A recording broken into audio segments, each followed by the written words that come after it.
The Kraft Foods Company presents Harold Perry as the Great Gildersleeve.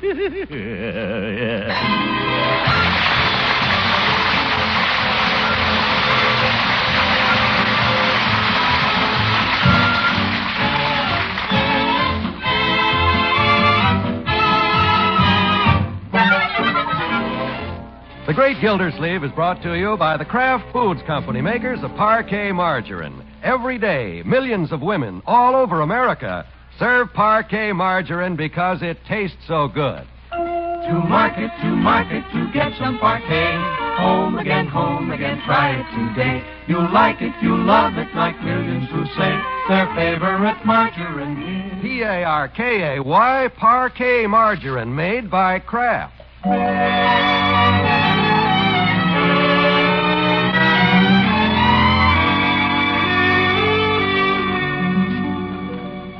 The day has been going very well for the water commissioner. He's accomplished a number of things. You bet. He got up, ate a hearty breakfast, and walked down to the office. Yes, sir. I'll get the morning mail off my desk and then... What's this? From the council chamber. The rejected water report. Bessie? Bessie, come in here. Yes, sir, Mr. Gildersleeve. Bessie, sit down. And listen to this. Dear Commissioner Gildersleeve, again, we find your figures in error. Kindly correct your report and return to this chamber immediately. Oh, my goodness. P.S. We like our department heads to be proud of their public positions, but you are the only commissioner who writes his name 3 times at the bottom of each report. What's this, Bessie? You said to sign it in triplicate. That means 3 copies, Bessie, not 3 signatures. What a secretary. Well, let's get out the figures, Bessie. It's as if you've made some more mistakes and I'm held responsible. But, Mr. Gildersleeve, I put down the figures the way you read them to me. Let's not be making our little excuses, Bessie. A mistake has been made. Let's try to maintain an open mind as to who made it. Yes, sir. I'll try. I'll try like crazy. Yes. We'll check your report against my original figures. First column, water capacity, tank A, 6,000 gallons. Oh, there's a 5 here instead of a 6. You see? That makes a big difference, Bessie. A whole 1,000 gallons. Oh, at least that, sir. Oh, at least that. Second figure. Tank B, 8,000 gallons. Oh, Mr. Gildersleeve, there's a 3 here. Oh, for goodness sake, Bessie. On the first column, nothing but mistakes. You can't just put down numbers at random. This is a water department we're running, not a bingo game. But, Mr. Gildersleeve... 6s for 5s, 8s for 3s. Somebody around here needs glasses, Bessie. And who do you suppose it is? I don't know, Mr. Gildersleeve. I already have glasses. Oh. Yeah, so you have. Well, you need some new ones then. Come on, Bessie. I'm taking you across the street to see Doc Almquist. By George, we'll have some efficiency around this office.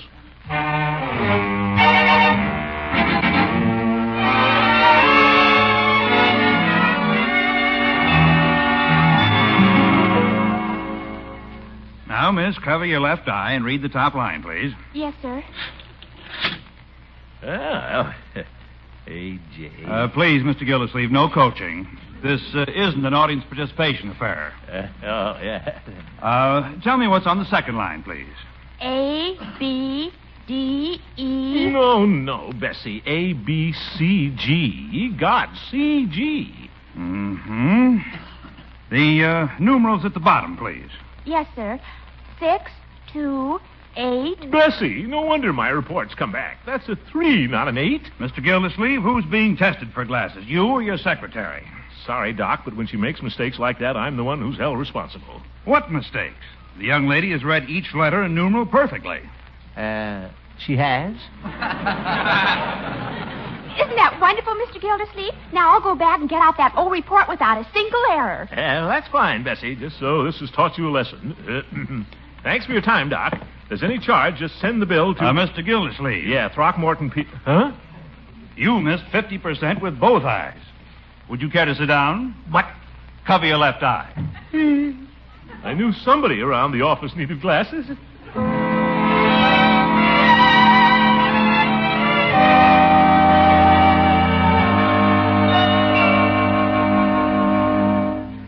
Uncle Mort, Miss Goodwin called to remind you you of the school board meeting tomorrow night. Ah, yes, school board. And you weren't going to use the living room this evening, were you?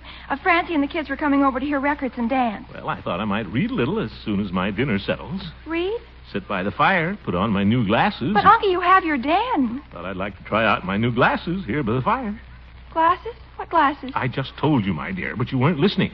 Your old uncle just got himself some glasses. See? Glasses? Oh, Unky. How do they look? Oh, they look fine, fine. What do you mean? Well, I guess you can't remain middle-aged forever. Marjorie! Just because I have glasses is no sign. Now, Unky, don't get yourself excited. And you stay by the fire and read. I'll tell the kids some other time. Why call it off, my dear? They can dance all over the place. I don't care. I may even dance with them. Now, Unky, I insist upon calling it off. One evening means so little to us, but each one means so much to you. Now? Hey, can I have 35 cents to go to the movies tonight? Movies? Leroy, it's snowing out tonight. I'll bet you have schoolwork to do. Okay, just routine. Leroy, must you always be asking Uncle Mort for money? Gosh, who else would I ask? Well, you might save a little out of your allowance, young man. Your uncle isn't made of money, you know. Yes, and you won't always be able to ask him for it. I won't? Well... It may not have occurred to you, Leroy, because you're such a child, but he's wearing glasses. Oh, Marjorie, the way you say that. Hey, neat, Unc. I like the big rims. You do? Well, they're the newest thing. Authors, actors, other men of distinction. Little tight around the ears, aren't they? No, I don't think so. Maybe it's because you just ate. Can I try them on? What? Can I try them on? Well... I bet they'll make me look older, too, huh? Leroy. Now what did I do? Uncle Mort can't help it if he's getting older. So can't you be a little careful what you say? All I said was... Oh, I get it. Sorry, Unc. Now, Leroy, there's nothing to be sorry about. And please, Marjorie... Don't try to put up a brave front for us, Uncle Mort. But you have provided for my college education, haven't you? Gosh, and I haven't even gotten into high school yet. How much longer do you think you can keep going, Uncle? Leroy, your uncle has plenty of years left in him. Look, I don't even need these glasses. I can sit here and read that paper on the floor without them. The Senate passed the Munt... No fair squinting, Unc. The Munt bill last Friday, establishing, you see, the small print from here. Hey, you're okay, Unc. I can't read that far. That's wonderful, Unky. Just slight nearsightedness. I don't really need them at all. Good. I'll go phone the kids to come over. Here, Leroy, take your 35 cents and go to the movies. I think I'm throwing my money away. No, you're not, Unc. I'll go to see the Jolson story. All about a little boy who grew up and supported his parents. You might call it an investment in the future. So long, Unc. Take care of yourself. I don't know whether it's worse to be pampered or pushed around. Well, I'll read about one chapter before the kids come over. Yeah, they are a little tight around the ears at that. Just emptying the coffee pot, Mr. Gildersleeve. Care for the last cup? Thank you, Birdie. That's very considerate. Yes, sir. Here's a cookie, too. Well... Mr. Gildersleeve? Birdie? That Mr. Stonesife has been talking to me again about cooking for him. He raised the ante. Oh. Well, I guess bankers can pay more than water commissioners, Birdie. Well, I know I wouldn't be nearly as happy over there for a lot more as I'd be here for a little more.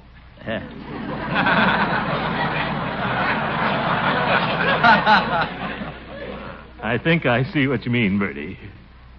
But I guess I can't outbid a banker.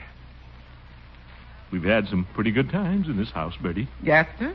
You've seen Marjorie and little Leroy grow up, get older. I guess I'm a little older, too. Got glasses today, Birdie. Glasses, Mr. Gildersleeve? Why, you never wore glasses in your life. No, never did. But we can't stay middle-aged forever.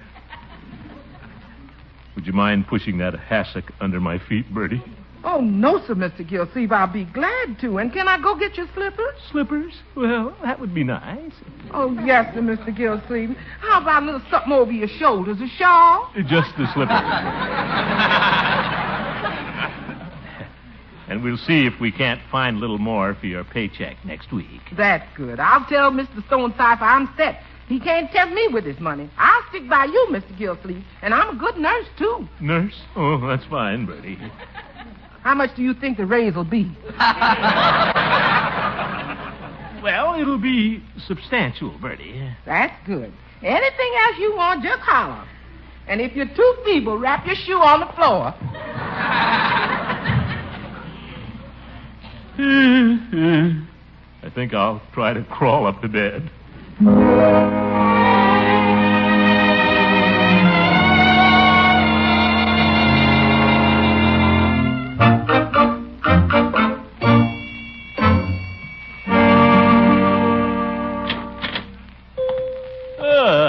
Hello, Peavy. Well, hello, Mr. Gildersleeve.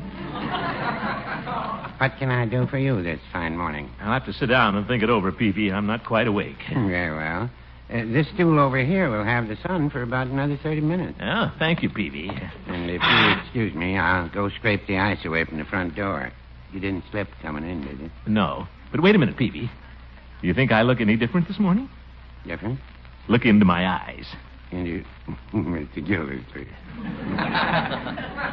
Go ahead, Peavy. What do you see? Oh, I see your eyes. Yes, but what else? Look closer. Well, one may be a little browner than the other. Oh, my goodness. What else do you see, Peavy? Look around my eyes. Well, I can't see anything else. Your glasses are in the way. That's it, Peavy. I'm wearing glasses. Well, anybody can see that. But this is the first time I've ever worn them. And I am a little concerned about how I look. Well, I can understand how you feel, Mr. Gildersleeve. I've always sort of resented wearing them myself. Oh? Got my first pair when I was 21. I could see the girls better. But they stopped looking at me. They did? All except Mrs. Peavy. Well, I don't have to wear them, Peavy. You don't? Of course not. Just a little nearsightedness. But look, I can take them off and read anything in the place. See. Ice cream specials. Chocolate, vanilla, tutti frutti, black walnut. Correct, Peavy? Well, not quite. We just have the vanilla.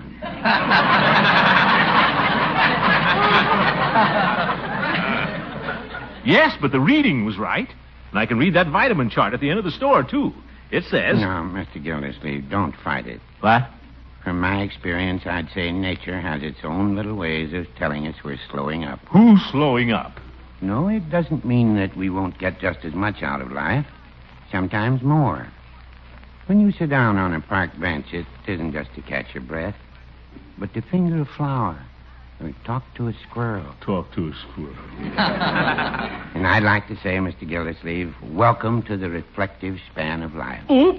Perhaps the most beautiful... Save it for your squirrels, Peavy. I'm getting out. But, Mr. Gildersleeve... So long, Edgar A. Peavy. What? Mr. Gildersleeve, watch out for the eyes. The what? Oh! Gildy, watch where you're going. Don't pull me down with you.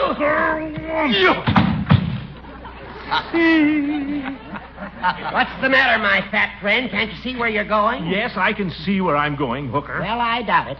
No wonder you have to wear glasses. Why, I don't have to wear these glasses, and I can take them off pretty quick, too. Now, Gildy, let me brush you off. Mm-hmm. Quite a handsome pair of glasses at that. All right, no cracks.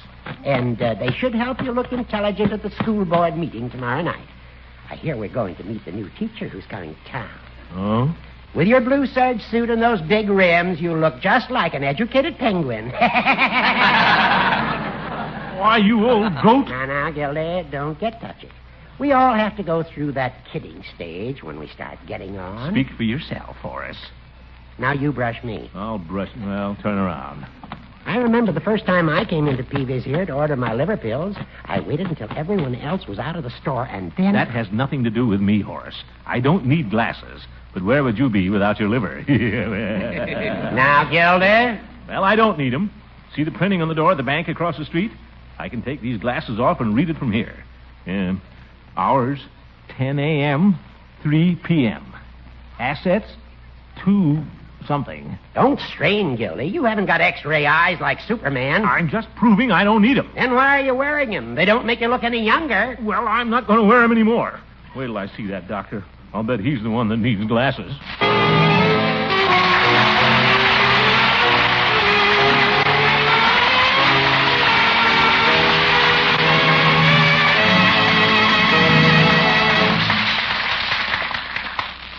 great Gildersleeve will be with us again in a minute. You know, that Birdie is more than just a good cook. She's a smart buyer.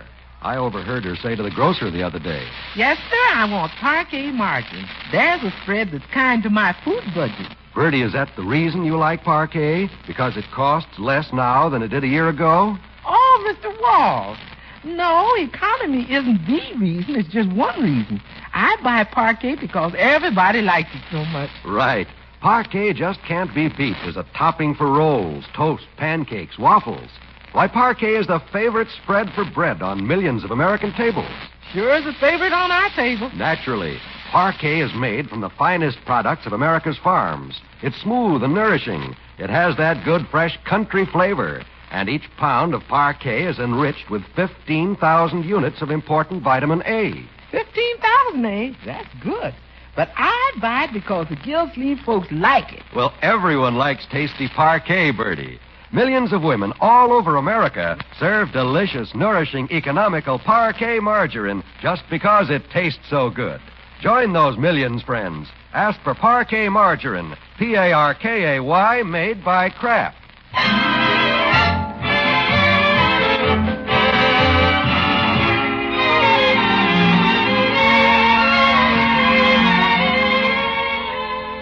Well, let's return to the great Gildersleeve, who knows better than anyone that he doesn't need glasses. He even knows it better than his doctor. MNTZG. You see, Doc? I can read anything you have on those slides. Yes, you apparently can, Mr. Gildersleeve. Very strange indeed what a man can do when he wants to. You bet. I don't need these glasses. No, you don't need these glasses. No, sir. You need another pair, which I'll prescribe for you. Oh, what? You have a severe case of eye strain. Eye strain. Perhaps from proving to too many people that you don't need glasses. But, Doc, all I did I'll was... give you some eye drops to be taken every 3 hours and prescribe some temporary glasses to be worn while you're on the drops. But, Doc... They'll dilate the pupil a little, and if you don't wear the glasses, Mr. Gildersleeve, you're liable to be running into posts for a couple of days. Don't take them off. What? They'll be ready in about an hour. Now then, can I see you to the door? No, thanks. I can see the door.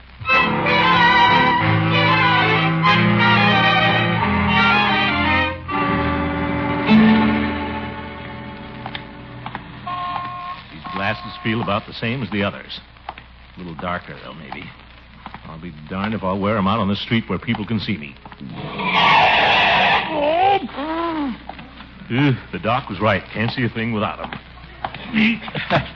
Didn't mean to bump into you. Pardon me, old man. Who's an old man? Oh, sorry, Sonny. Well, he was short like an old man. Sorry, lady. Throckmorton, do you make a habit of bumping into people on the street? Sounds like... Well, it is Eve. Throckmorton, do you have to put on glasses to recognize me? Well, I just left the eye doctor. He said to wear them. My goodness, they make quite a difference. Well, with me, it isn't that I need them. I just can't see without them. Taking eye drops. Just have to wear them for a couple of days. Oh, Throckmorton, you're as sensitive about your looks as a young girl, and I quite understand. I'll never forget when I first put on glasses. That was, 10 years ago. 10 years ago, huh? How old were you then? I was... Well, I guess there comes a time when we're all sensitive. But soon you'll get used to the glasses. In fact, I find them an asset. Yeah, but Eve, you're the school principal. Everybody expects it of you. Uh-huh. But they really do something for you, Throckmorton. I rather think they give you an air. Oh? If I looked at a woman in these, she'd give me the air. Really, Throckmorton, I think the glasses add immeasurably to your charm and dignity. No, they do? Yes. They definitely give the impression of, shall we say, intellectual stature. Yeah. Let's say intellectual stature. And I like the design you've chosen. They're very becoming. Thanks. Same type General Eisenhower wears. You know, the new president of Columbia University. Throckmorton, you've been reading. Yeah, last night. Well, you can show off your new glasses at the school board meeting tonight. I have to go in the store now. Oh, yeah, school board meeting. I think I'll skip that, Eve. Oh. And I wanted to introduce the members of the board to our new 8th grade teacher. This is her first assignment in the upper grades. Oh? Is she young? She Looks quite young. Throckmorton. None of your flirtations now. Oh, no. You know me. Yes, I know you. Well, see you at the school board meeting, Eve. Wouldn't miss it. I always loved the 8th grade.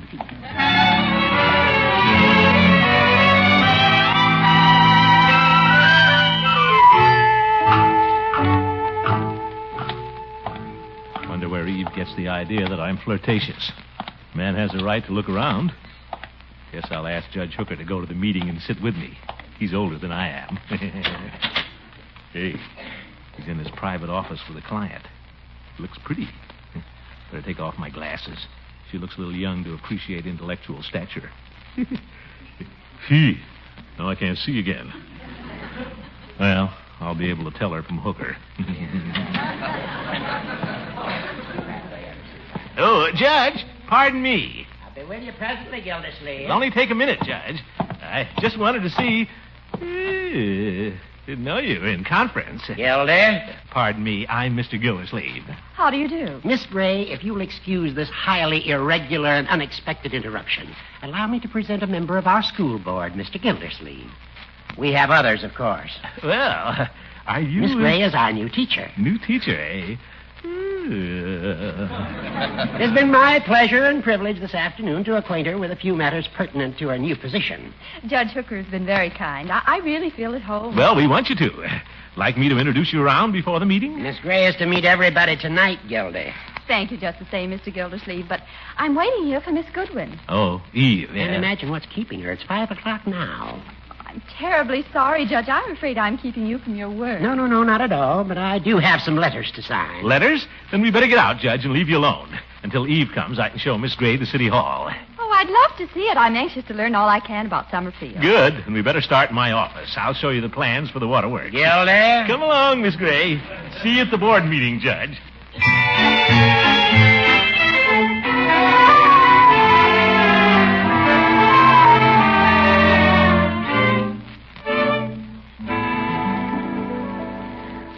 Didn't realize being water commissioner was such a monumental job, Mr. Gildersleeve. Well, I suppose it is a big job for such a young man. I wonder what happened to Miss Goodwin. It's getting quite late. Well, if Eve doesn't show up, I'll see that you get to the meeting. We could go to dinner and make a night of it. Attend the school board meeting, then take in a movie. Oh, I don't think I should, Mr. Gildersleeve. It's my first night here, and after all, I am a teacher. Well, we could see an educational picture. The Jolson story, all about a little boy. Oh, that's very nice of you, really, but do you think Miss Goodwin would approve? Eve? Don't you worry about Eve. I know how to handle her. I've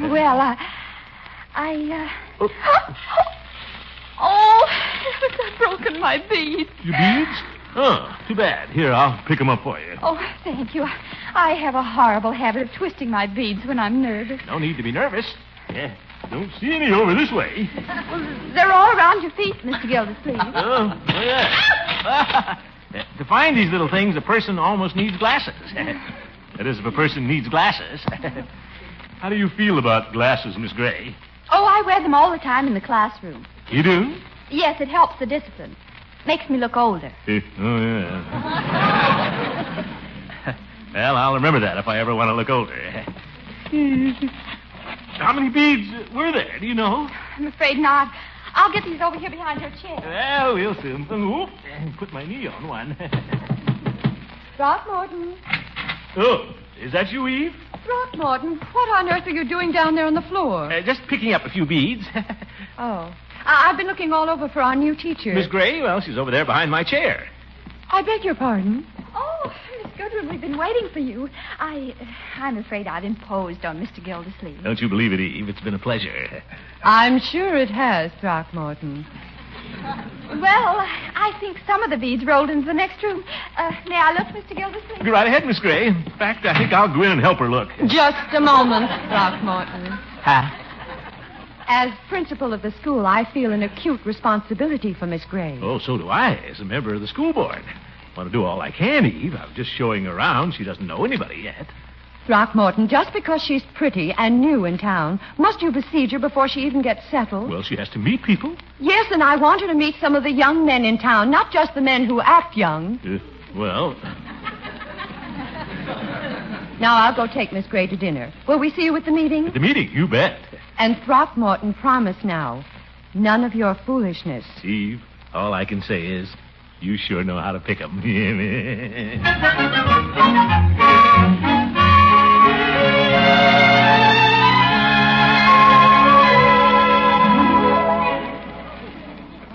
Well, looks like a small meeting tonight, Gildy. Yes, it does, Judge. Sit down.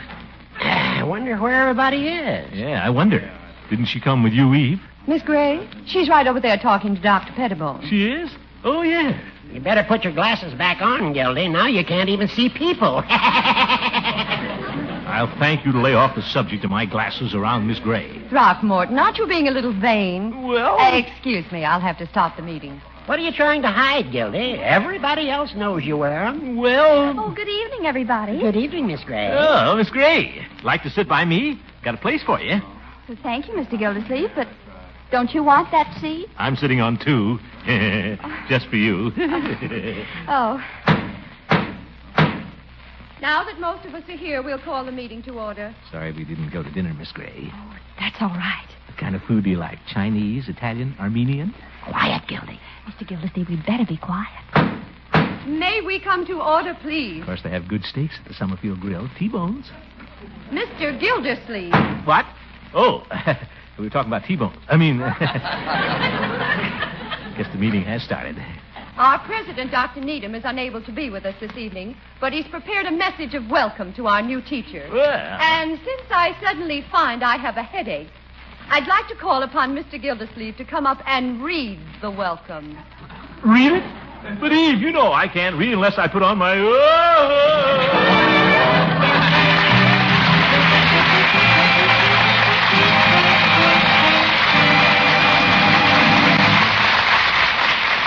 The great Gildersleeve will be right back.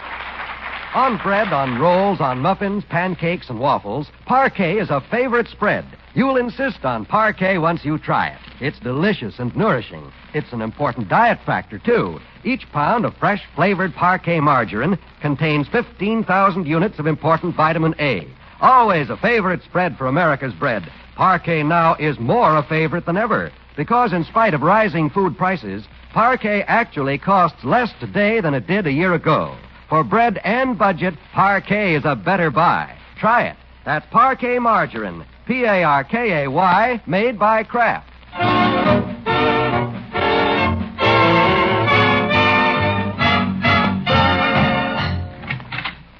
Good morning, Mr. Gildersleeve. Good morning, Bessie. How are your eyes? My eyes? Oh, fine, Bessie. Eye strain's all cleared up. Just came from the doctor, and I don't need glasses anymore, except for fine work. Oh, wonderful. Shall we put on our glasses and finish the water report? Well, sorry, Bessie, but I have to drive by the schoolhouse. Another board meeting? Oh, no, just about time for recess in the 8th grade. Better take my glasses. She liked the big rims. Said I look like... Bessie, who's this Robert Walker? Robert Walker? That's all I wanted to know. Good night, folks. The Great Gildersleeve is played by Harold Perry. It was written by John Elliott and Andy White with music by Jack Nicholls. Be sure to listen in next Wednesday and every Wednesday for the further adventures of the Great Gildersleeve.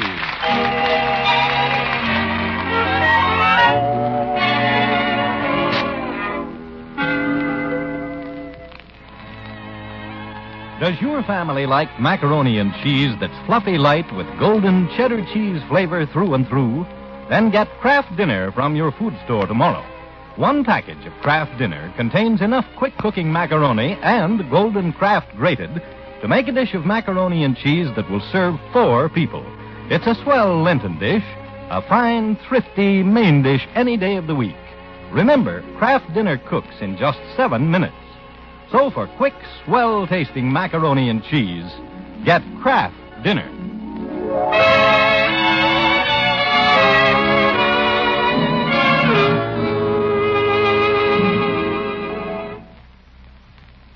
This is NBC, the National Broadcasting Company.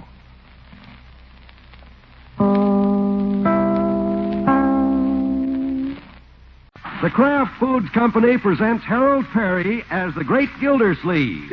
Yeah.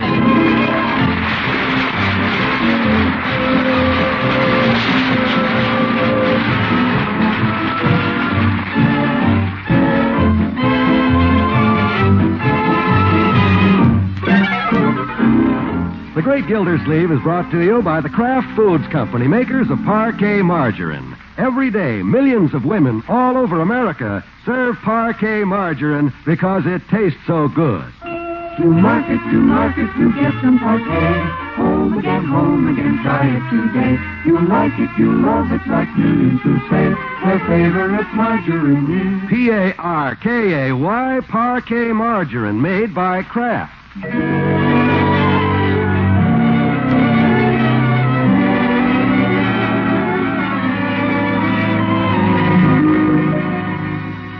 Well, let's see what's going on in Summerfield. It's Saturday noon, and the great Gildersleeve is walking home from the office, happy in the thought of a quiet, restful weekend ahead. Contented, dee-dee-dee-dee, I'm contented, dee-dee-dee-dee. And at the same moment, in Peavy's drugstore, two of Gildersleeve's friends are deep in conversation, their heads close together. That's right, Peavy, and she's coming in on the 12:40 train. Well, you don't say, John. I got a wire last night to get her house all ready for her.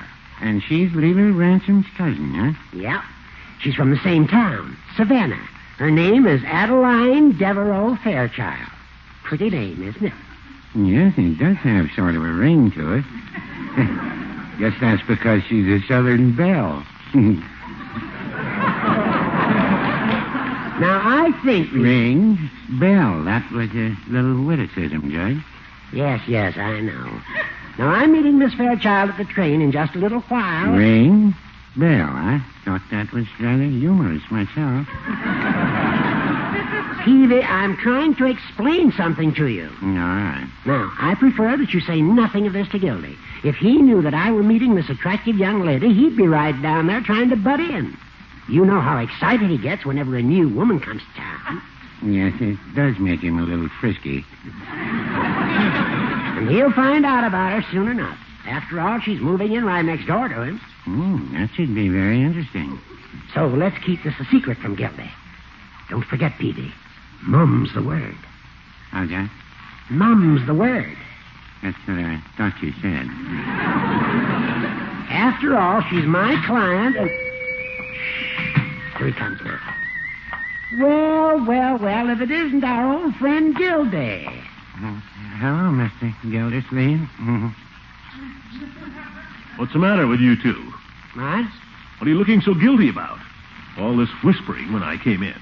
Whispering? There's something funny going on around here. I haven't noticed anything funny. Have you, Peavy? Well, when I said ring, bell, I thought that was rather funny. What's that?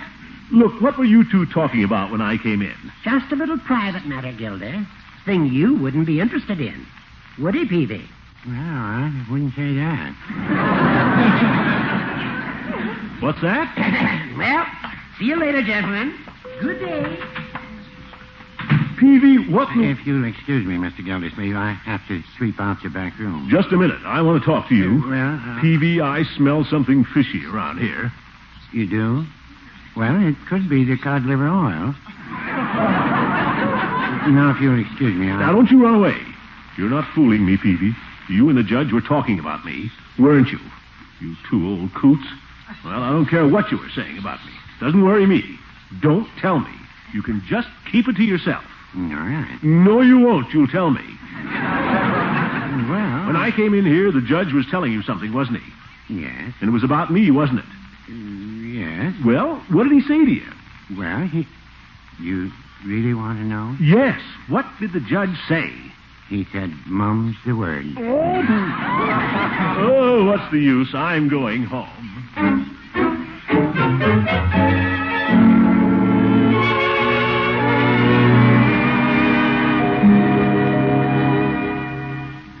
That's right, Miss Marjorie. I was out on the front porch shaking out the dust mop, and I heard the judge talking to the mailman. She's moving in today. Well, we might as well face it. I guess Uncie's headed for a new romance. Yeah, here we go again. Leroy. What? Shh. Don't tell Uncie we were talking about this. Hello, everybody. What's going on here? Hello, Uncle Mort. Hello, Miss Gildersleeve. Hi, Unc.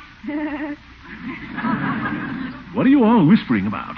Whispering? What's the matter with everybody today? What's going on behind my back? Well, see you later, Unky. I've got to wash out my stockings. Hey, yeah, I'll see you later, too, Unc. I got some homework to do. Well, better get out in the kitchen. Just a minute, all of you. You're keeping something from me. Now, what is it? Birdie? Well, guess you're bound to find out sooner or later. Find out about what, Birdie?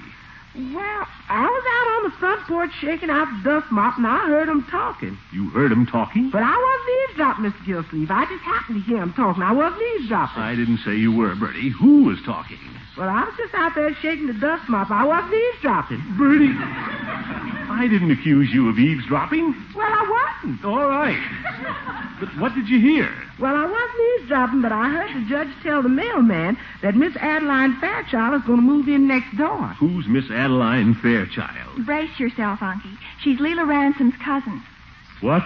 Yeah, she's moving in today. Leela's cousin moving in next door? Now, don't get excited, Unky. Why don't you sit down for a minute? Huh? You look a little pale. Want me to get you a glass of water? What's the matter with you two? I'm all right. Are you sure, Unky? Of course I am. So that's what all the shooting is about, eh? Peavy and the judge. Everybody acts like all I ever think about is women. I've got other things on my mind, too. Leroy! This whole thing is ridiculous. Just because some woman moves in next door. Well, I just hope you'll be a little careful, Unky. You know what a time you went through when Leela lived over there. You children may not know it, but your old uncle is a changed man. I'll admit that I have sometimes loved not wisely, but too well. But that's all over now. This new neighbor means nothing to me. Nothing whatsoever. Hey, there she is. Huh? Where? See her out the window there. Move over, I can't see. She's getting out of the judge's car. Uncle Mort, I thought you weren't interested. Well, just natural curiosity. Mm-hmm. Yeah. Look at the judge. Taking her by the arm. The old goat, that silly grin on his face. Hey, she's pretty neat, all right. Yeah, she's rather attractive. Nice figure, too. Yeah, not bad. Fur neck piece and a parasol. She looks quite a bit like Leela. Walks like her, too. I guess all southern women walk like that. She is kind of cute at that. Nice smile, too. Leela used to smile that way.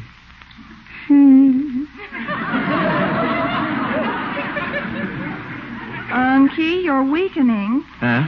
You might as well go over and meet her now and get it over with. Well, I guess it wouldn't hurt just to drop over for a minute and act neighbor. No, I won't go. That's the way it started with Leela. But I've learned my lesson. No woman is ever going to make a fool of me again.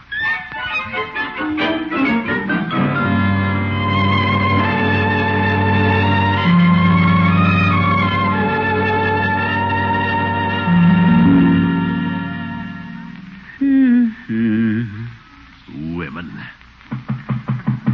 Unky? Unky? Yes, my dear. What are you doing locked in your room? Just thinking.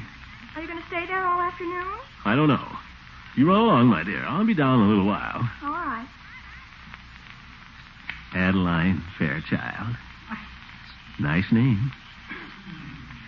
Funny how much she looks like Leela. Same come-hither look. Guess it runs in the family. Leela, speak to me of love. Leela, you almost broke my heart, but I'll never forget you. Still got all your little letters here in this cigar box. Rose-colored envelopes. And your perfume. What's this cigar doing in here?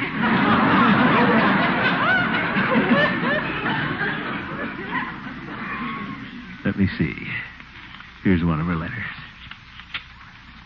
My darling Throckmorton, I think you are the most wonderful man in the entire world. One thing I love about you is you're so understanding. She was sweet. So I know you'll understand if I break our date tomorrow night so I can go out with Dr. Hargrave. Oh, she was fickle. I don't know why I keep these letters. And her cousin's probably just like her. Women. They're nothing but trouble. They're awfully nice to have around sometimes.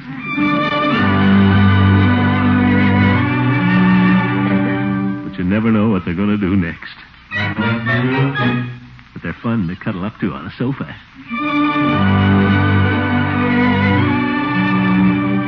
What's a man going to do? We can't live with him. We can't live without him. Zoof, we're trapped.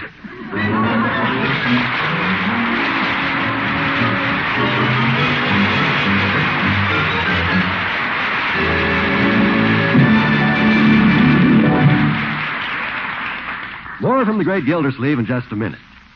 You know, our friend Birdie is considered a pretty hard gal with a dime. Nowadays, you got to squeeze 'em to keep 'em. Is that why you buy Parquet margarine, Birdie? Oh, that's only part of it, Mr. Wall.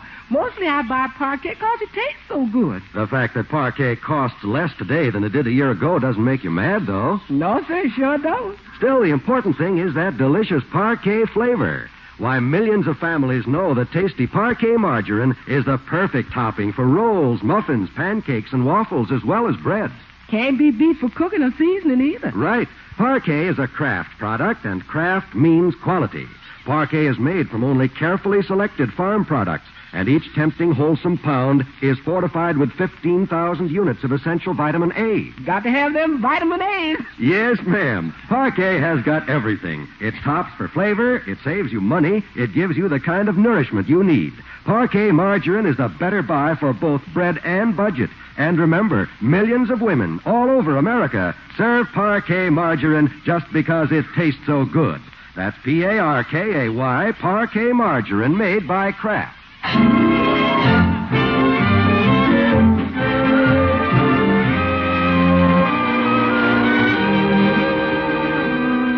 now back to the great Gildersleeve.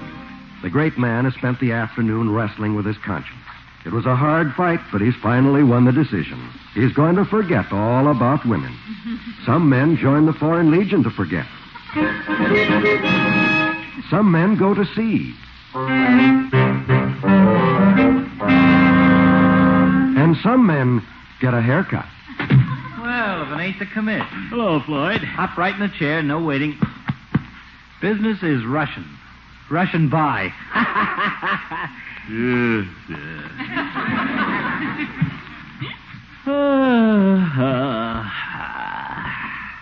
Comfortable? Yeah, this is nice.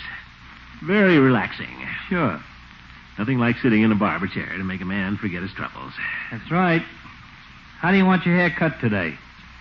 Southern style? What's that? Nothing, commish, nothing. Sit back, relax. Way down upon the Swanee River. Floyd. I love them old Southern tunes. Them Southern dames ain't bad, huh, commish? Floyd, I can get along without your heavy-handed humor. It's because Leela's cousin moved next door to me. Oh, she did? As if you didn't know. I'll tell you one thing, Floyd. I'm not the least bit interested in Miss Fairchild. Not one least bit. Sure, commish. I've given the matter a lot of thought, Floyd, and I've come to the conclusion that women aren't everything. Sure. Just got to make up your mind not to let women bother you, that's all. I gotta hand it to you, commish. That takes willpower, all right. Well, not so much. Just a minute while I turn the chair around. There. Hey, how do you like my new calendar? Huh? On the wall up there. The Tiger Root shampoo man left it. Oh, yeah. It's a pip, ain't it? Dame for every month. Classy, huh? Well... Look at Miss February in that ski suit. How'd you like to go skiing with her? You ain't seen nothing. Where are you going? I want to show you the rest of the girls. But I don't want to see them. Now, here's Miss March on a windy day. Floyd, put that thing away. What's the matter, commish? Dames don't bother you. You got willpower. Well, of course I have. Now, here's Miss April. Cute, huh? If. And here's Miss May in her little tennis outfit. Hey, commish, where you going? I'm getting out of here. I'll get my hair cut some other time. Don't you want to see Miss July on the beach? No, thanks. See you later, Floyd.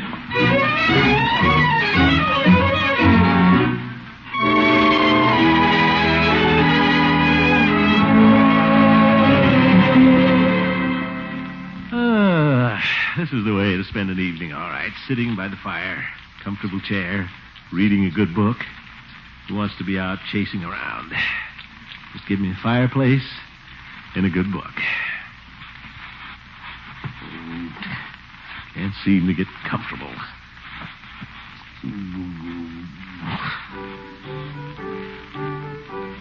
What's that?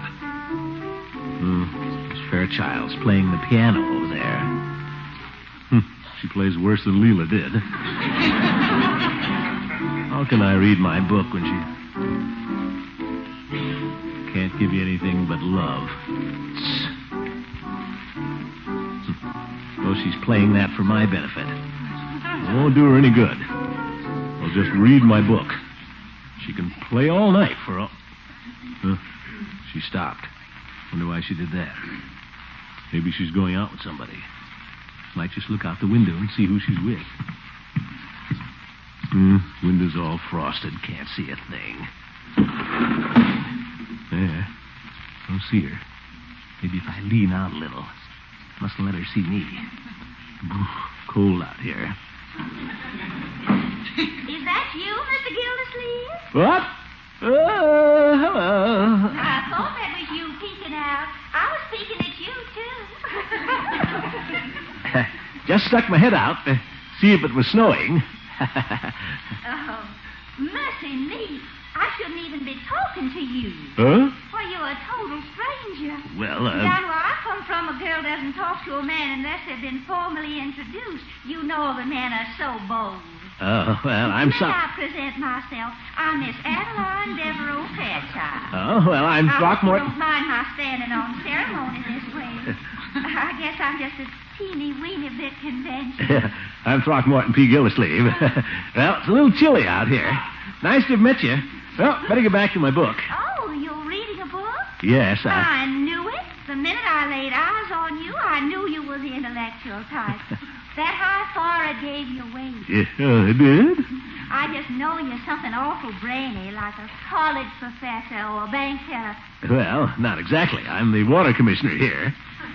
You are? That's wonderful. Oh, it's just a job. Well, lucky little me. The water commissioner is just the man I'm looking for. Yes? There's a leaky water faucet in my kitchen. You know, it's simply driving me out of my wits. Drip, drip, drip. Well, a thing like that isn't exactly in my line. A water commissioner and you can't fix a tiny little drip? Why, just an ordinary plumber can do that. Well, I can fix it all right, but... Oh, thank you, Mr. Gildersleeve. You're so kind. But... You have my everlasting gratitude. But... I'll leave the front door open. You hurry now, you hear? But...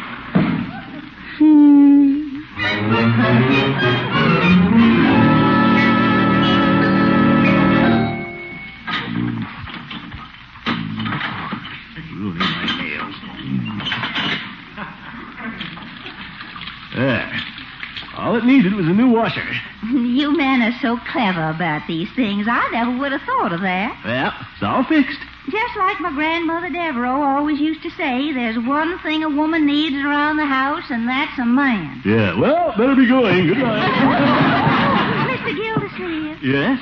I don't want to impose, but as long as you're here, I wonder if you'd mind putting in some light bulbs for me. Well, I really should be going. I do it myself, but it's too high for little me to reach, and every time I stand on a chair, it makes me so dizzy. Dizzy, yeah. Now, just you follow me. We'll start out here in the hall. Oh, my goodness.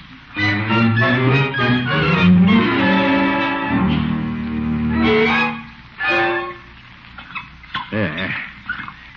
That's the last bulb, isn't it? Yes, that's all. Be careful getting off that chair now. You want to take my hand? Take your hand? Yes. Here. There. My hand feels so small when you hold it in yours.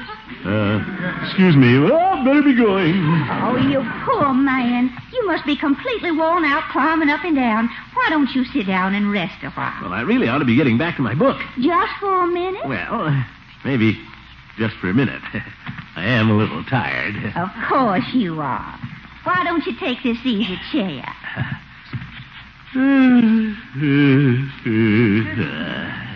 Here.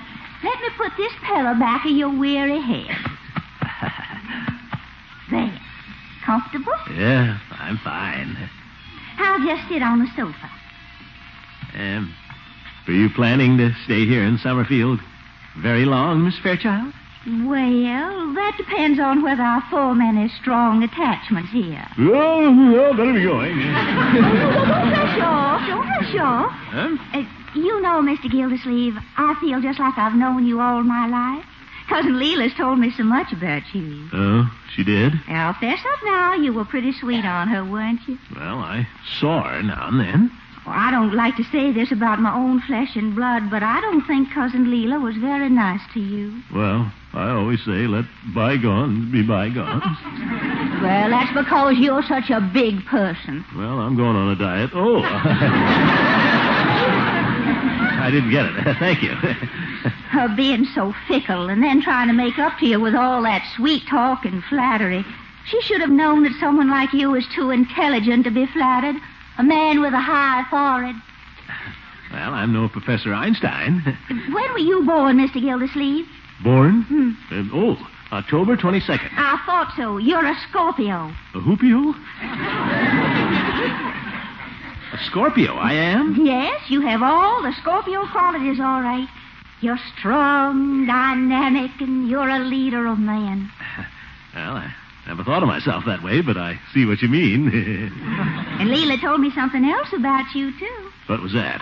She said you were a gorgeous singer. Oh, I don't know. Oh, I just love to hear you sing something. Well... Oh, but I won't keep you. I know you're in a hurry to get back. Well, one chorus won't take very long. Can you play Speak to Me of Love? Oh, but Mr. Gildersleeve, I thought that song was sacred to you and Leila. No. Well, all right then. Speak to me of love and say what I'm longing to hear. Tender words of love, repeat them again, I implore you.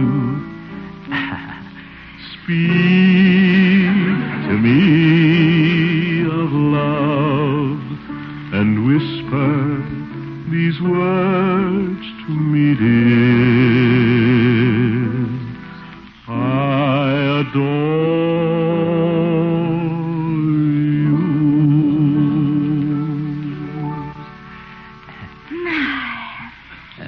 Like it? Like it? Why, you're a real Lawrence Tibbet.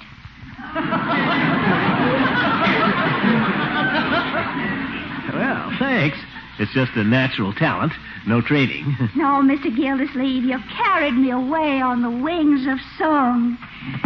I'm going to have to sit here on the sofa till I float down to earth. Oh, mind if I sit there, too, and float down with you? This is nice here on the sofa. I'm not crowding you, am I? Well, no, I guess not. Lovely dress you're wearing. Thank you, sir. Just an old organdy gown. Aren't your shoulders a little chilly? Mind if I just put my arm around you? Now, Mr. Gildersleeve. What's the matter? Cousin Leila warned me about you. Don't believe everything you hear. Now, you just lean right back and behave yourself, you hear? Oh, come on. One little kiss never hurt anybody. Please, Mr. Gildersleeve. What? Sometimes one little kiss can lead to a broken heart. Oh, you're kidding. No, I'm not. That's why I left Savannah, to escape the memory of a romance that flowered and died. I didn't know a man could be so mean and cruel. Of course, he was a Sagittarius. Oh, I'm sorry. Yes, Cecil and I were engaged for 15 years. Of course, I was just a young girl when I first met him. Oh, naturally. So, here I am in this big house, lonesome little me. Well, don't worry. You won't be lonesome anymore. I'm right next door, you know. Oh, thank you. You're so understanding. I had a feeling I could depend on you. You bet you can. Now, you just put your head on my shoulder and tell old Uncle Throckmorton all about it. You sure you don't want to get back to your book now? No. Who wants to read a book? What the heck?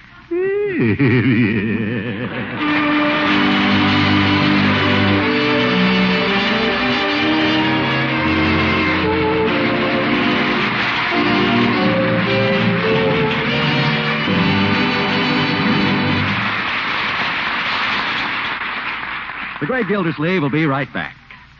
Check your next shopping list, lady. Have you remembered Parquet margarine? It's the better buy for both bread and budget. Delicious Parquet margarine, the margarine of Kraft quality, is made from only the finest products of American farms. It's smooth, delightfully tasty. Each rich, nourishing pound contains 15,000 units of essential vitamin A. Parquet is the better buy for your budget. Parquet, a favorite spread for America's bread, actually costs less today than it did a year ago. Actually costs less than a year ago. Treat your family to this perfect spread for rolls, muffins, pancakes, and waffles. Millions of families all over America use Parquet margarine because it tastes so good. That's Parkay, Parquet margarine, made by Kraft.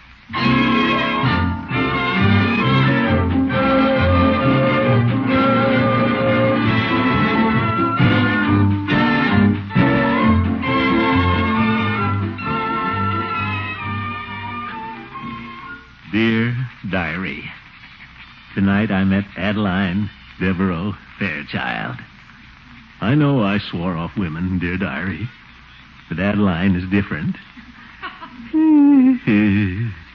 She told me all about her unhappy romance with Cecil. He was a cad. Of course, he was a Sagittarius.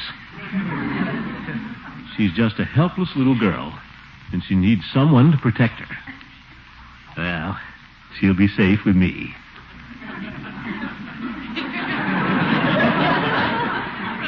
Tomorrow night, we're going to the movies. Wonder if she'll let me kiss her. Women are wonderful. Good night, dear Diary. Good night, folks.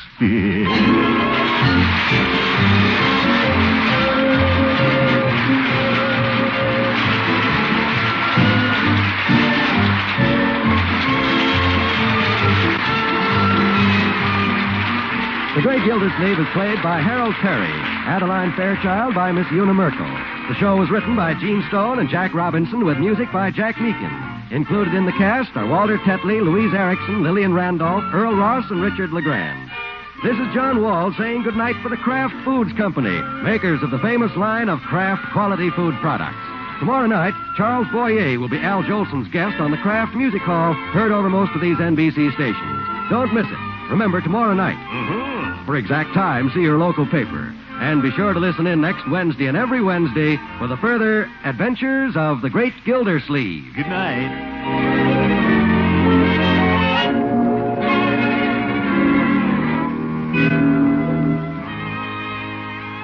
Here's a suggestion for quick, easy Lenten lunches. It's macaroni and cheese made the modern way with Kraft Dinner.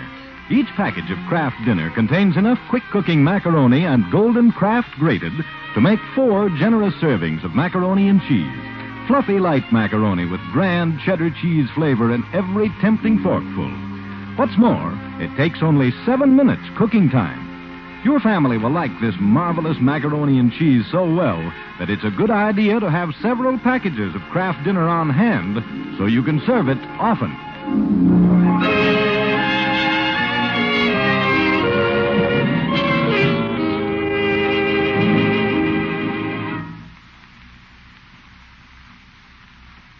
This is NBC, the National Broadcasting Company.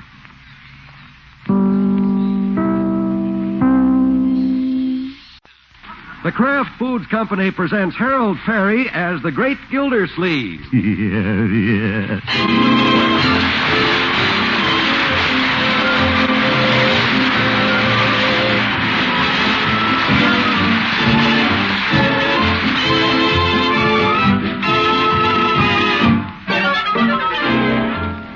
The Great Gildersleeve is brought to you by the Kraft Foods Company, makers of Parquet Margarine. Every day, millions of women all over America serve Parquet Margarine because it tastes so good. To market, to get some parquet. Home again, try it today. You'll like it, you'll love it, like millions who say their favorite margarine. Parkay Parquet Margarine, made by Kraft.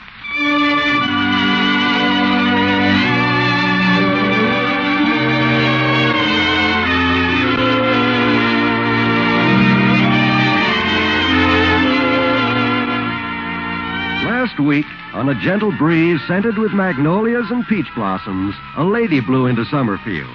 The event evoked conversation at the corner drugstore. She's Leela Ransom's cousin, you say, Judge? Yes, Peter. And she's from the same town, Savannah. Her name is Adeline Devereaux Fairchild. You don't say.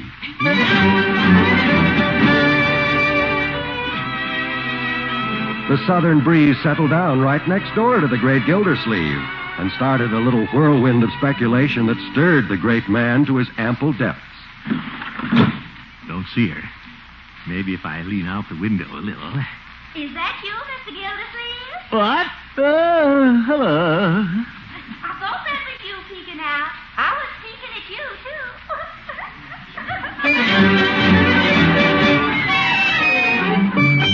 That's why we now find the Great Gildersleeve plowing home in a heavy snow with a light heart, a little early. Well, she wasn't peeking out this time. That's what I like about her. She's unpredictable. Hello. Anybody home? Evening, Mr. Gildersleeve. You're home early, ain't you? I thought I'd work around the yard a little before it gets dark, Birdie. Spring's just around the corner. Is that where it is? It's still February. Well, nothing like getting an early start. Might just trim the hedge between us and Miss Fairchild. You mean you're going to prune them icicles? Must be something out there that needs doing. Hey, what's that nice smell? It could be either one of two things. What's that, Birdie? Miss Adeline Fairchild's perfume or Creole gumbo. Huh? She left here just a little while ago. She sure is nice. Brought over some Creole gumbo she made and wants us to try. She did? Well, did she say anything, Birdie? Yes, she wanted to know how were we all. Nothing more? She kind of looked around the place and said I sure was a good housekeeper. Anything else? Well, she admired Miss Marjorie's picture in there on the radio, and she said Leroy looked like a perfect little gentleman. Hasn't met Leroy, I see. Did she say anything about me?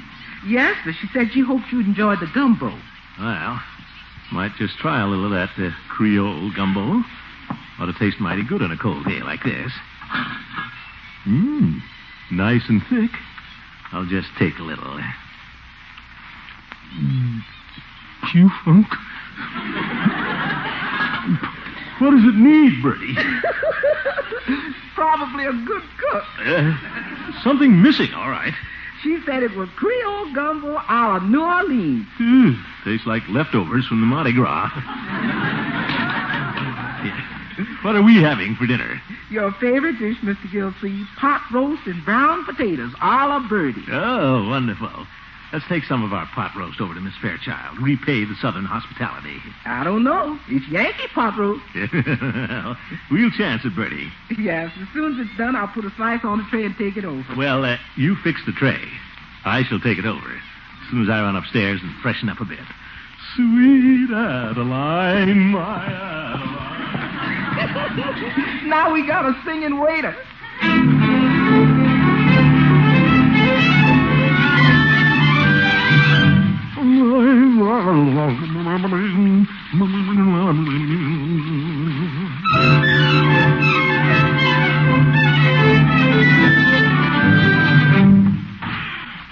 I'm ready, Birdie. So am I. Here's the tray, Mr. Gildersleeve. How's that? Oh, fine. Better give me a little more of that roast, Birdie. Prices are coming down. Okay. And a few more potatoes. You know how they load those southern tables. Okay. Put some gravy in a bowl, too, Birdie, for the potatoes. Okay. Now, let's see. What's for dessert? Deep dish apple pie, Mr. Gildersleeve. Okay. Nobody bakes apple pie like you, Birdie. There. That ought to do it. You said it. Help me get this tray up, Birdie. Pretty heavy. Hi, Birdie. What's for dinner? Leroy, watch that door. Oh, hiya. What's going on? Are we moving? No, Leroy. Just a little something I'm taking over to Miss Fairchild next door. Little something. Now, Leroy, I'm merely returning Southern hospitality. Miss Fairchild brought over a bowl of gumbo this afternoon. All that good stuff for a bowl of soup? What a sucker. Leroy. Get your hands off this tray.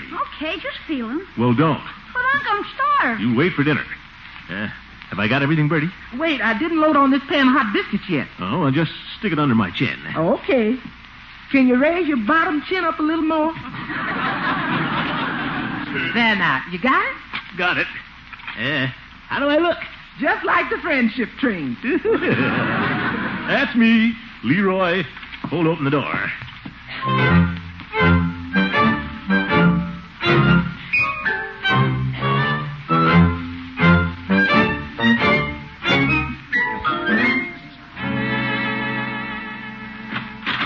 Yes? Miss Fairchild, it's me, Mr. Gildersleeve. Well, Mr. Gildersleeve, what do you got under that tablecloth, you cute little man, you? Just a little surprise. Thought you might like to sample our Birdie's cooking. I certainly would. I've never heard of anything so nice and thoughtful in my whole life. But I'm just letting you stand there. Bring it on in. You come, too. Oh. Well, thank you. Of course, this won't compare with your Creole gumbo. It was, well, I never tasted anything like it. Really? Well, I'm mighty glad you enjoyed it. Just put the tray down here, Mr. Gildersleeve. All right. It is a little heavy. You shouldn't have done all this, Mr. Gildersleeve. You northern man, I declare. Oh, it's nothing much. Knew you wouldn't feel like fixing dinner after making all that gumbo. Well, of course, I don't have a cook yet. The gumbo was just a little trick I picked up one time in New Orleans when I was there for Mardi Gras. Oh? Then it was leftovers. No. Yes, delicious, delicious. Oh, would you like me to get you another bowl, Mr. Gildersleeve? I've got gobs of it in the kitchen. No thanks. Kind of filling. Couldn't eat another bite. Oh, this roast looks wonderful. And there's enough for a whole family. It's too bad you can't join me. Well, if you insist, I'll force myself. Where's the ketchup?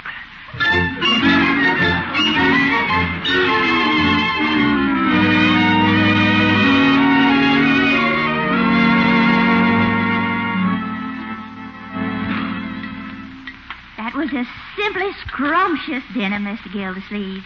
You don't know what a treasure you have in Birdie. Oh, yes, I do. Best cook in the country. But bringing the tray over was my little idea. Only a sweet man like you would have thought of that. Mercy, Mr. Gildersleeve, I've hardly been in town a week, and here we are having dinner together at my house. Well, Cousin Leela's house, rather. I bet it'd make her jealous. What she doesn't know won't hurt her. Way down in Savannah. Cousin Leela and I have always been rivals one way or another. She was always trying to take my bows away from me without any success, I might add. Yeah, that's Leela. Once she even tried to get Birdie away from us. That didn't work either. Well, I can't say that I blame her for trying. Birdie's a jewel. You bet.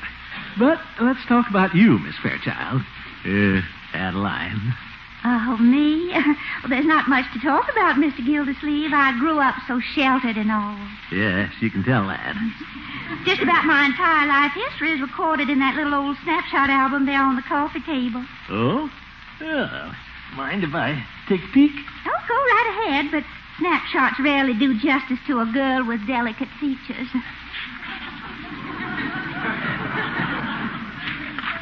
Oh, a picture of you on the beach. I'd recognize you anywhere. Who's this fella buried in the sand behind you? Friend of yours? That's Jefferson Davis Calhoun. Huh? Oh, he was a wolf, Mr. Gildersleeve. He followed me all over the South. Sounds more like a bloodhound. And what a voice that man had. When he sang, I just completely evaporated. A good baritone could just turn me into a piece of putty. Oh, it does something to me, Mr. Gildersleeve, like honeysuckle on a summer night. like moonlight on the bayou. Do you sing? Do I sing? I sang for you last night. Oh, of course. What am I thinking about? Sing again. What? Oh, come on now. Don't be a tear. No, I just don't feel like it. Well, I'll just turn on the radio then while we let our dinner settle. It's all right with me. That's pretty. Huh? La-dee-dee-dee-dee-dee. That's nice. Do you know the words? And while in slumberland, madame, I'm begging for your lips. Do I know the words? I haven't any right, madame, to do the things I do. Just when I hold you tight, madame, you vanish with the night, madame.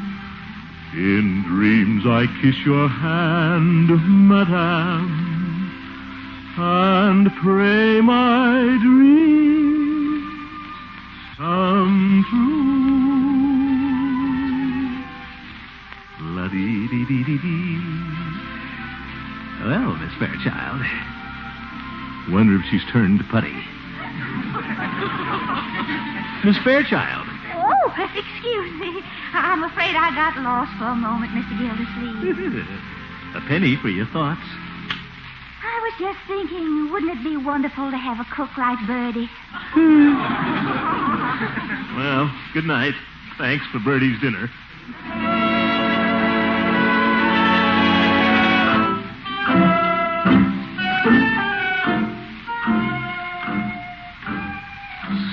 What a woman.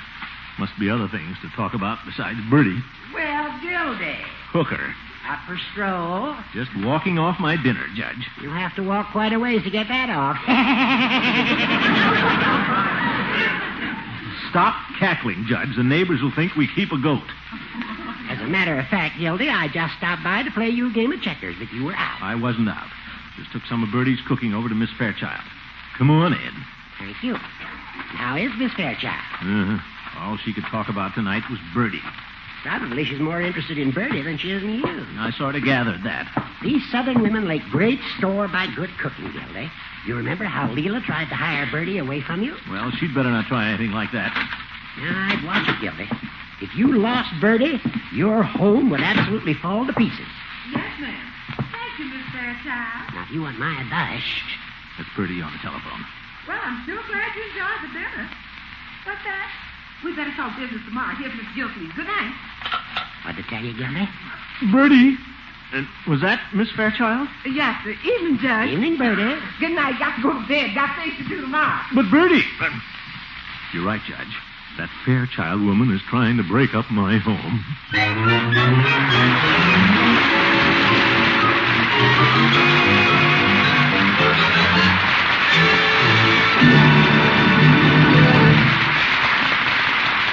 We'll be back with the great Gildersleeve in just a minute. Leroy, you know, is a boy with a mind of his own. Only yesterday he said, Boy, that parquet is absolutely, positively my favorite spread for bread. Those are strong words, Leroy. You must have a strong reason for liking parquet. Well, heck, it just plain tastes so good. And millions of families agree. Parquet is delicious. After all, it's a craft product. You know what that means? Quality? Right. Parquet margarine is made from only the choice products of American farms. And each delicious pound is enriched with 15,000 units of essential vitamin A. I never tasted them. Of course not, Leroy, but they're there. And they're necessary for a well-balanced diet. Nourishing parquet is the perfect topping for rolls, pancakes, muffins, and waffles, as well as bread. Yeah, and I know Birdie uses it for seasoning and cooking. Of course she does. Thrifty women like appetizing parquet because it's economical. Why, it actually costs less today than it did a year ago. No fool. Actually costs less. Millions of women know it's the better buy for both bread and budget. Millions of women serve parquet because it tastes so good. Try it, friends. Ask for Parquet Margarine. Parkay, Parquet, made by Kraft.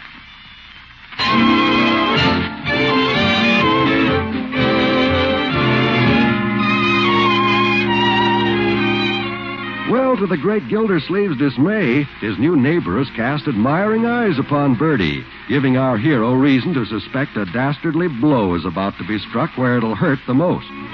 Right in the stomach. And so the troubled man has spent a fitful night trying to sleep off his fears. And Birdie's pot roast dinner. And Miss Fairchild's Creole gumbo. Mumbo jumbo, Creole gumbo. That's peculiar. He appears to be dreaming.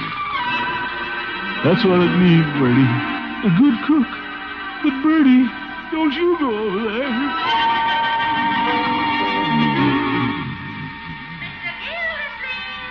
Huh? Mr. Gildersleeve. Oh, Miss Fairchild. I wanted to stop you before you got home and invite you over to dinner again this evening. Dinner this evening? Did you make some more Creole gumbo, I mean? Oh, no, we'll have delicious pot roast. Oh. I have the most marvelous cook now. Who is she? I think you know her. Look, you can see her in through my kitchen window. Birdie, how could you? Birdie! Birdie, come home. Birdie! What's the matter, Unky? Birdie! What's up, Mark? Birdie! Hey, he sounds in pain. Did that spring come up through the mattress again? He's sleeping on his stomach. That always brings on a nightmare. Unky, wake up. Oh, nightmare. That's it. Roll him over, Miss Marjorie. Leroy, watch out on that side. He's rolling that way.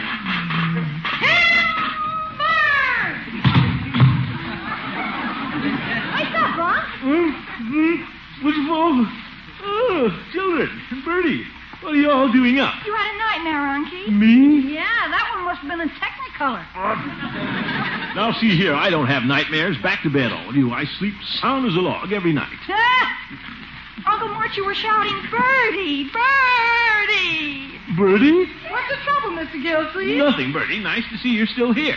Nice to see I'm here. Where else would I be at 2 o'clock in the morning? Birdie gets up at 7 to fix breakfast, don't get out of the kitchen till 8 at night, and then gets roused out at 2 o'clock in the morning just 'cause it's nice to see me here? Well... If that keeps up, Birdie won't be here. But, Birdie, I had a nightmare. Now she's upset. But she will leave.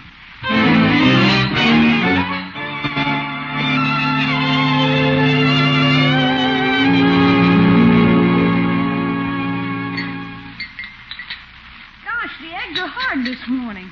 Birdie must still be sore, eh, Unc? Just brought in the breakfast and left it. Shh. Let's not be complaining, Leroy. Good morning. Good morning, Marjorie. You're just in time. We're going to have a little meeting. Oh, what about? About Birdie. Seems she's a little upset this morning. Well, who wouldn't be? Well, we're all going to be more kind to Birdie starting this morning. I always have been kind to her. Pass the toast, Leroy. So have I. What thanks do I get? A cold egg. Well, I'm sure we can all help make living here more enjoyable for Birdie, so she'll never be tempted to leave us. Marjorie, you can start by helping her with the dishes after breakfast. After breakfast, I have to go to school. Well, the dinner dishes, then. And why don't you look around for a good course in home economics? What? Sure, so you can really help Birdie. Besides, you'll want to know all about those things when you get married. Sewing, sweeping, cooking. Uncle Mort, isn't that viewpoint a little old-fashioned? Old-fashioned? What's so old-fashioned about cooking? It will be by the time she gets married. Leroy! Careful, young man. And you can start by cleaning up your room. There's something hanging on every doorknob. But, Unc. Hey, Piggy's out front. I gotta go. Leroy, excuse yourself. Okay, excuse me. And wipe your face before you leave the table. Okay. And comb your hair for school. Okay. Not with your hand, Leroy. Confound it. Oh. No wonder everybody has nerves around this place. Excuse me, too, Unky, darling. And I'm sure Birdie will get over her huff. Well, let's hope so. Goodbye, Unky. Goodbye, my dear. Maybe Birdie has gotten over her huff. No, guess not. Guess I'd better go cheer her up. Even give her the day off. Sure. At least that'll keep her away from that Fairchild woman. You're sly, Gildersleeve.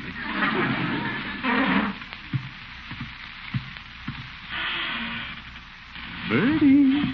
Yes. Birdie, I've just had a little talk with the family, and things are going to be different around here. Oh? Marjorie's going to help you with the dishes tonight. Get you out earlier in the evening, starting tonight. Yes. And I've spoken to Leroy about his room. Yes. And Birdie, why don't you take the rest of the day off? That would be nice, Mr. Gildersleeve. And I can go right over and help that nice Miss Fairchild clean her house. What? We got a little business to talk over, too. She hasn't got any help, you know. What? And she's so nice. Me and my big, fat, generous ideas.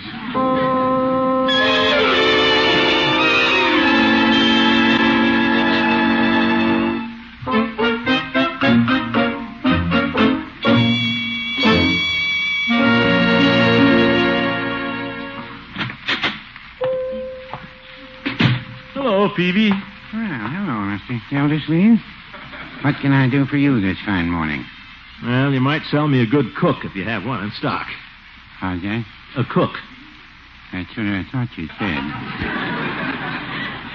Yeah, I'm afraid we're going to lose Birdie. Miss Fairchild is making a very obvious play for her. Oh? What would you do with a neighbor like that, Peavy?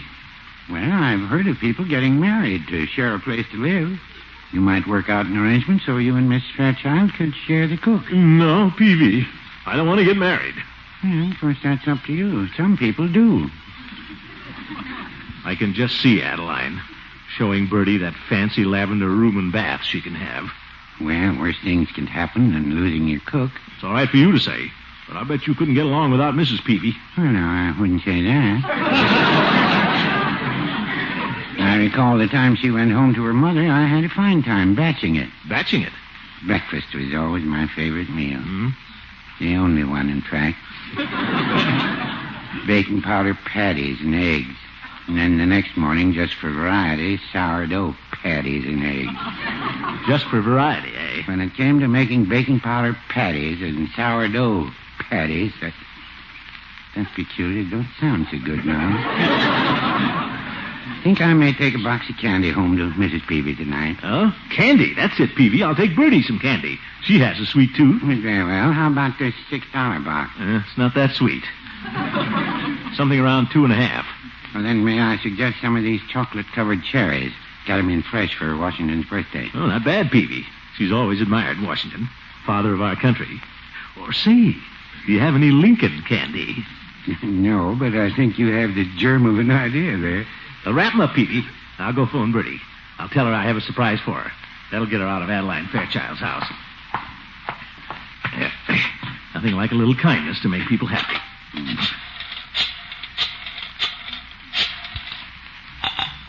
Just a minute, please.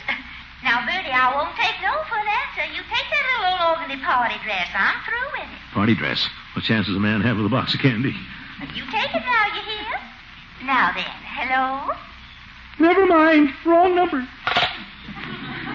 Something wrong, Mr. Gildersleeve? He's trying to outbid me, Peavy. Give me the big box. They have the larger cherries. Anything else? No thanks, Peavy. The next step is legal.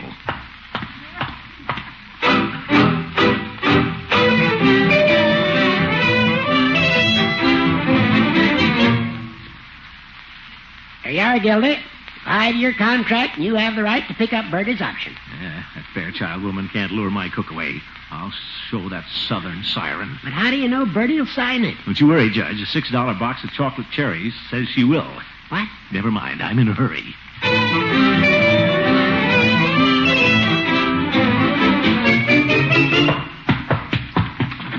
Birdie! Oh, Birdie! Guess she's not home yet. Well, I'll put the candy right here on the table, on top of the contract.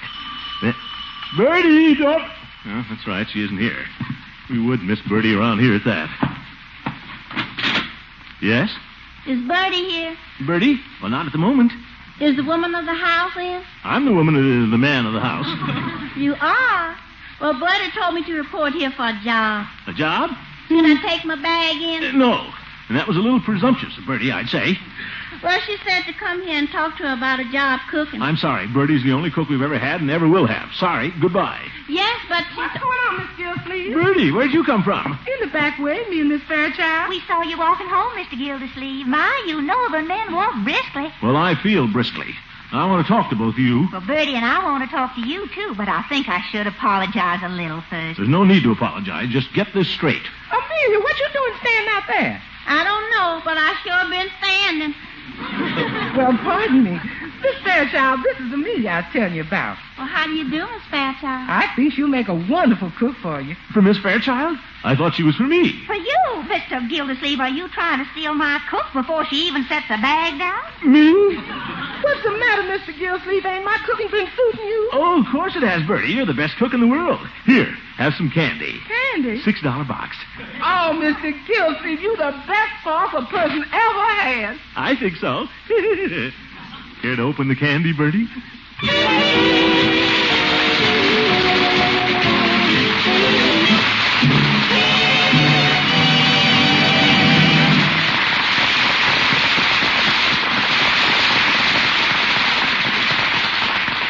And we'll hear from the great Gildersleeve again very shortly.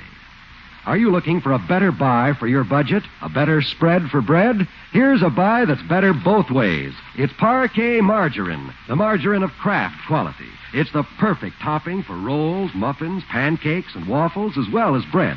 The rich, smooth, fresh flavor of Parquet makes it the favorite spread in millions of homes. It's so wholesome and nourishing. Each wholesome pound is enriched with 15,000 units of important vitamin A. Remember, ask for Parquet margarine for flavor, for quality, for nourishment, and for economy. It's the better buy. That's Parkay, Parquet margarine made by Kraft.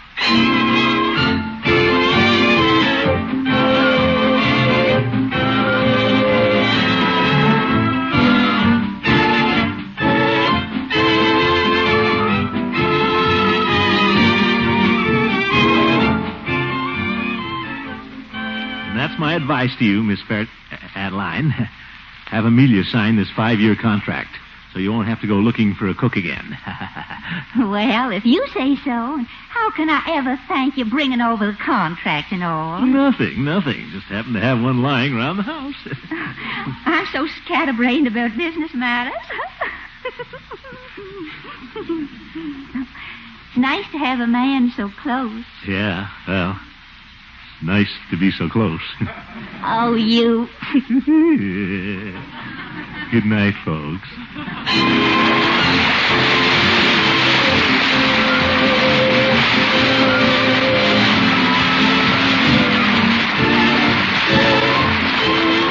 The Great Gildersleeve is played by Harold Perry. Adeline Fairchild by Miss Una Merkel. The show was written by John Elliott and Andy White with music by Jack Meakin. Included in the cast are Walter Tetley, Louise Erickson, Lillian Randolph, Earl Ross, and Richard LeGrand. This is John Wall saying goodnight for the Kraft Foods Company, makers of the famous line of Kraft quality food products. Tomorrow night, David Niven will be Al Jolson's guest on the Kraft Music Hall, heard over most of these NBC stations. Don't miss it. I won't. Remember, tomorrow night, for exact time, see your local paper. And be sure to listen in next Wednesday and every Wednesday for the further adventures of the Great Gildersleeve.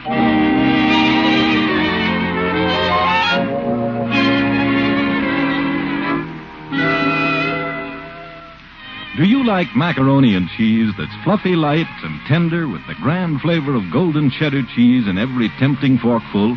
Then get Kraft Dinner from your food store tomorrow. Each package of Kraft Dinner contains 2 magic ingredients. There's special macaroni that cooks in just 7 minutes, and golden Kraft grated that you simply stir in.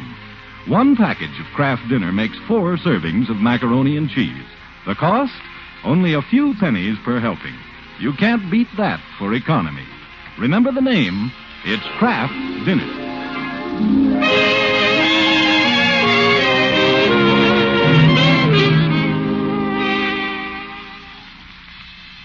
This is NBC, the national broadcasting company.